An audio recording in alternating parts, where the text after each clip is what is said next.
ఏంటి? ఏం లేదండి, చిన్న దెబ్బ తగిలిందంతే, కంగారు పడకండి. ఈ మాత్రం దానికి ఫోన్ చేసి పిలిపించాలా? ఇంకేదో కొమ్మునిగింది అనుకున్నాను. అయినా నేను రావడం వల్ల ఎంత వరకు డిస్టర్బ్ అయిందో తెలుసా? అవతల లక్షల్లో పని.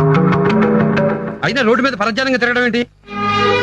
ఇదంతా నువ్వు చదువుకోవడం వల్లే వచ్చింది. ఎలా పైకి వచ్చేద్దామా, మొగుడిని ఎలా ఓడిద్దామా, రాజ్యాలు ఎలా వెళ్దామా, ఇవే ఆలోచనలు. చిషే, కళ్ళు మూసుకుని రోడ్డు మీద నడవడం, యాక్టివిటీలు చేసుకోవడం, మాకేమో టెన్షన్లో. లోపల ఏమన్నా ఇరిగిందేమో, ఫోటో తీస్తే మంచిది బాబు.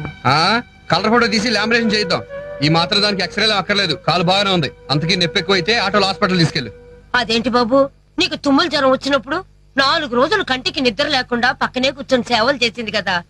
ఇప్పుడు అమ్మగారికి అంత గండం గడిస్తే దగ్గర కూర్చొని 4 మాటలు ధైర్యం చెప్పకూడదు? మాకు ఇంకేం పని లేదు. ఒళ్ళు దగ్గర పెట్టుకుని నడుచుంటే ఇలా యాక్సిడెంట్ అయ్యేది కాదు. ఇదిగో, నువ్వు డబ్బు సంపాదన గురించి తిరగడం వేస్ట్. నువ్వు డబ్బు సంపాదించలేవు, బిజినెస్ చేయలేవు. కాబట్టి నన్ను ఓవర్టేక్ చేయాలని ఆలోచన మానేసి